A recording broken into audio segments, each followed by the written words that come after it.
What's the big old deal? What's the big old deal?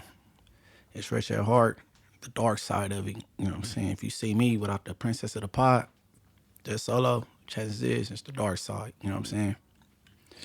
And first and foremost, I want to shout out everybody on the Street TV platform.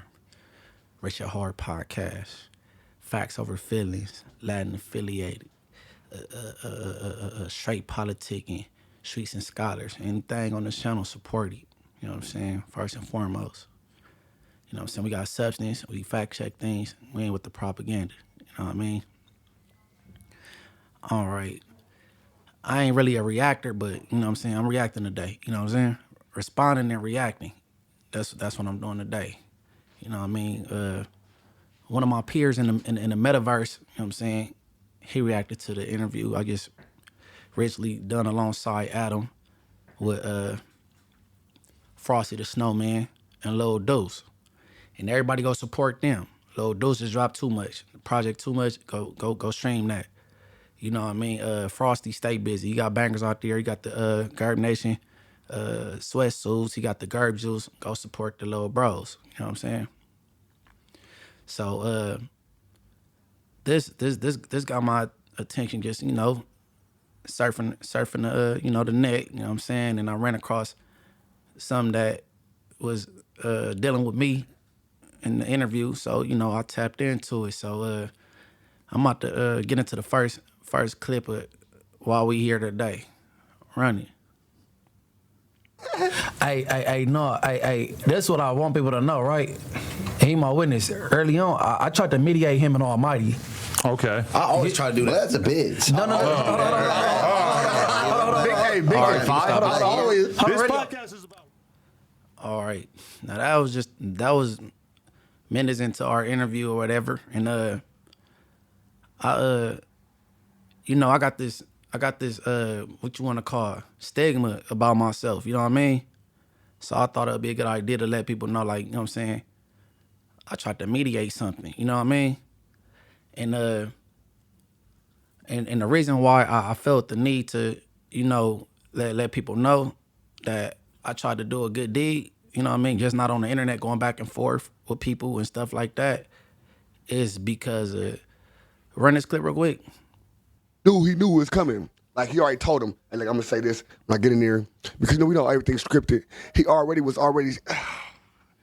heard it coming. He knew it was coming. He heard it was coming. So that's why I know a lot of this stuff is scripted. That's why I be watching it. I watch people body movement. Body gives away more than, the words. Your body gives it away more than your words give it away. You know what I'm saying? First of all, he been out all night. Remember that? So he can't hold his composure. He's not on point and none of that. So he gave it away automatically that they already said, oh, yeah, we'll talk about Almighty too because it's going to be a good subject. Bam. Now, and on my stream, shout out to the base. All right. Now he insinuated that, you know what I'm saying, opening up the interview when I let Adam know that, you know what I'm saying, I tried to mediate something between FRosTydaSnowMann and Almighty Suspect. This young man, ODM Slim, he took it upon himself to go do a reaction and assume that what they call run the play. I ain't with that shit. You know what I mean? I never had an artificial beef in my life. Anybody that know Snow, he say the first thing that come to mind. You know what I'm saying? That's just him, and that's the cap. But so, okay, back to what I was saying before I played that weird ass clip right there. I felt the need to put that out there because it's so much negative attached to my name. I was told by one of my Inglewood kind of parts that man, let them know the good things you do. You know what I'm saying? Like, all they know is what you show them. You know what I'm saying? Shout out to 11. We everybody go check out Rich at Heart episode 7. Me, Mariah Hayes, and 211. It was a good one, and he gave me them words of advice. You know what I'm saying? And run a clip. You know what I'm saying? Just to talk to people. My alliances, everything. It was timing for me to transition into what I'm doing now. You know what I'm saying? I always had people here and people there and people there, but I never test my life. I'm finna just pull up in the 40s, like, nigga, and jump out. Hold on, but you gotta. But I feel like you getting there to to that, you know what I'm saying? Cause like, nigga, you gotta know, nigga, you was the super active Inglewood Family, nigga. Your name is that, bro. So you feel me? And that's all everybody else would know. So this is the energy you've been putting out. So you mean to tell me a nigga from Rolling 60s at the school I'm about to go talk at, he's at work with his broomstick, right, he's doing no. All right. And that was some good advice, right? Because the thing is, like, I've been up to certain schools and I tell the kids like about pros. Well, they ain't really no pros, you know what I'm saying? I wouldn't want to put that out there, but the cons of joining the gang. I always say don't subscribe to the streets, you know what I'm saying? But what people don't know, I've been up to different schools and, you know what I'm saying, and I talk to the kids, you know what I mean? So I gave an example. I said, well, Big U, he came to your store, which is in Inglewood, you know what I'm saying? And he was able to come over there. So I went and tried to go handle some business dealing with the kids. And it was a spike strip where, you know what I'm saying, I was trying to do a good deed and I couldn't complete it because, you know, I was in the wrong neighborhood trying to do it. So what he was saying was, you know, you got to let people know because, you know, everybody don't know this side of Munchie trying to transition or whatever. All they know is the super turned up gang bang thing, X, Y, and Z, X, Y, and Z. And I appreciate you 211 for that because, you know what I'm saying? But my thing be, I don't do things for pats on the back. You know what I mean? So you might not hear me say, oh, I helped the old lady across the street or something like that. You know what I mean? But sometimes it is good to put that out there. You know what I mean? Because bad news travel. But if you do something positive, ain't nobody, just like clickbait, they go click on all the negative things. But if I do something positive, it ain't gonna reach the masses. So I'm gonna start letting people know that. You know what I mean? And that's what that was with that. But next clip. He sounds sweet as bear meat. Sounds sweet as bear meat. We all know bear love to snack on honey. So yeah, that tenderness of that bear is sweet as hell. Let's get to this. We're gonna bring it all together by the end of this. Hey, no. I'm Make it saying, like, fine. you know, people try to like pay me as a villain. And that's back when AD was here. And I'm like, you know what I'm saying? I'm like, yeah, you know what I'm saying? Had them holler or whatever. Then First of all, you know what I'm saying? It's back, you know what I'm saying? So I was highlighting, you know what I'm saying? And that's what the podcast. all right, and I sound so. I sound sweet as bear meat, whatever that mean. I sound sweet, so you know what I mean. I guess I'm nice, huh? Like, okay. Yeah, I hear you. Next clip. Like you or him at all. Let's keep it real. I heard a lot of stuff about you, and then that coming back as ODM Slim facts. Let's keep that real. Yeah, I heard about it. I'm a pimp type John. I'm pimp. I be pimping. Y'all don't want to get no squabbling. Y'all, come on, bro. Don't talk like you that person, bro. I know history. I'm a historian. And Munchie will sit right next to you and keep it, oh, yeah. Falsifying. That's why niggas don't like me now. Because I speak the real. And then boom, that's how he's a weirdo. Okay, so what he was talking about right there, he was saying that, you know, the young homie Frosty was in jail just talking about he was a pimp. You know what I mean? He wasn't with the rah-rah. He wasn't squabbling nothing, X, Y, and Z. He's saying this is what he heard. He wasn't there for it. This is what he heard or whatever. You know what I mean?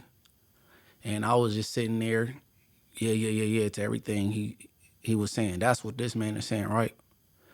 Okay. Now you sounding biased because it's three dudes from Inglewood Family sitting right there conducting the interview. And where you from? Your side of town, we don't really, you know what I'm saying, it ain't gonna be good if we have to coexist with each other. You know what I mean? But first you called me sweet as honey, whatever you said, bear or some shit. And now you saying the homie didn't, you know what I'm saying, he didn't go to jail and handle his business. You know what I mean? He was talking about he was a pimp. Oh, okay. All right, man. I believe this is the last clip we got. Run it. Let me tell y'all something. I was in the county jail with Frosty. Frosty went into 626 because I was at 628. So he's right across. Basically, I'm just trying to. He went in 626. It's a gang of 9-0s, gang of homies, and all that. They run Frosty like 8 fades. Frosty getting it in. They had to put the big nigga on him to whatever. Really? Frosty squabbled down. Yeah, he squabbled down. Known squabbler. Hit the yard. Known Gerb. Known Gerb. Yeah, look, hit the yard, see me. You know, it is what it is. He like, Brick, what's the deal? Like, nigga, I'm like, shit, you tell me, nigga. He like, you already know, nigga, just think it, whoop, whoop. We ended up doing some pull-ups and shit together, chopping it up. I'm like, I seen how you handled your business, bro. I ain't got nothing but the utmost respect for you. We can't fight on the yard anyway, because you get your ass popped up.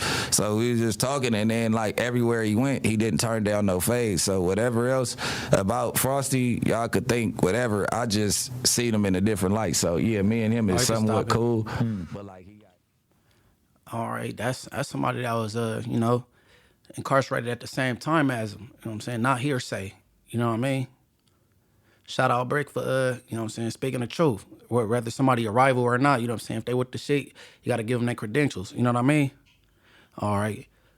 Now, being that ODM Slim from where he from, and I'm from where I'm from, and we don't get along, you know what I'm saying? So I see that you already have this type of energy towards the person. You know what I mean? And then, you know, I'm not, what you want to call it, content king, or, you know what I'm saying? But what I will advise, I think people should, before they react, I think they should look at the whole piece of content before you react to it. Because if you looked at it, first of all, I'm the elder amongst the little homies there, right? During the interview, he's saying he wouldn't do no songs with Crips. I let him know. I mean, I sat across from not only Crips, rivals, and I did my thing and handled my business. Okay? I let him know that a dine and dash situation, that ain't no gang. That's when he referred to that as a gangster situation. I let him know that wasn't no gangster situation. You know what I mean? That's what I do as the elder homie at the table. You know what I mean? I wasn't sitting there, yeah. You know what I mean? I don't know if you slow or you just didn't watch the whole content, the interview, or even 30 minutes of it. And then you just you got the pom-poms on for Almighty Suspect, but damn, I scroll down, all I see is what's ODM Slim saying something bad about Almighty Suspect and his dad. ODM Slim, all the little BS against him. But now it's the Inglewood family that oppose him. You got something to say. That's crazy. That's crazy. Hey, ODM Slim, bro. Just kick back off my issue, bro. You know what I'm saying? It's the podcast world. You know what I'm saying? If you got a real issue with somebody, you know what I'm saying, you ain't got to go indirect and just react to his content. You know, things gonna be what it be anyway, sir. You know what I mean? It showed when the dude did a video riding through my hood in the car, yelling out the window, disrespecting me in my hood, went to my hood park, stood on top of the car, and disrespectful, you know what I'm saying? And then 3 days later, you interviewed him. The little 4-minute interview, he speaks on Munchie B. What was the point of that? And why are you interviewing a snitch anyway? You interviewed a snitch, bro. That 4-minute interview you did, he's a snitch, bro. You from Neighborhood Crip, he from Neighborhood Crip. You should know that. If I know it. Weak sauce. Stop trying to nitpick and indirectly like that, you know what I'm saying, when it's already like that in real life. Just, you know what I'm saying, just knock it off, bro. Knock it off, bro. Because I don't have nothing to, other than you speaking on me right now, I have nothing to cover about you, bro. I don't, it's nothing interesting that we want to speak up on, you know what I'm saying? Nothing at all. Knock it off. But anyways, man, look, I'm going to keep it brief. Just the dark side, you know what I'm saying, of Rick Your Heart, you know what I mean? I hope I don't have to address nothing like this again, you know what I mean? Because everybody go check out that interview. It did numbers, you know what I'm saying? And anybody that's seen it, seen that I was trying to, you know what I'm saying, be the older or the big homie at the table, and you know what I'm saying? Because the homie Frosty is burnt out. If he said something, called that man a BITCH, well, he said it because he wanted to. Almighty Suspect, he know to deal with me. Me and him ain't never had a problem. Oh, okay, all right. And I forgot one thing. He said, why you in a business? Cause he a blood and he's a non-affiliate. Man, this is the love homie, right? So all right. I forgot this. Okay, some years back, I'm chilling up. I'm sitting in the car, meet a homegirl, and the homies walk across the street. I mean, and I would like suspect to respond to this. I wasn't across the street. I guess when Shells was Shells on Crenshaw, Manchester, he pulled up, and it got physical with some of my homies and him. So and in my mind, that wasn't even necessary because, this is behind some Don and Dash shit, and it seemed like they friends that's scarring it and really want to be cool again, but don't know how. So when I first talked to Suspect for the first time, it was on Clubhouse. And he was saying, X, Y, Z, and I was like, my only problem with you was in that video with all the Neighborhood Crips, Neighborhood Anthem or whatever. So I'm thinking that's more so your circle. So in my mind, you didn't belong over here anyway. You know what I'm saying? That and Suspect know that conversation we had on Clubhouse. After I started going up to No Jumper, I've been around him. To me, he a cool dude. I still think they should ticky-tack with Frosty and Almighty. I think it's bunk and it's buying some food. You know what I mean? But don't worry about me getting in my little homie business and a non-affiliate. You just stay up out of it, period. You know what I'm saying? Because you don't make no sense, bro. It sound like you probably done had 7 classmates. You kind of slow, bro. And I'm going to leave it at that, man. But everybody go subscribe to my YouTube channel, bro. Morals Over Money 92. Check out every show on this channel, bro. Not just Rich or Heart, all of them. You know what I'm saying? And I want everybody to, stay safe or stay dangerous however you living. You know what I'm saying? And tap in, don't tap out. B-Team.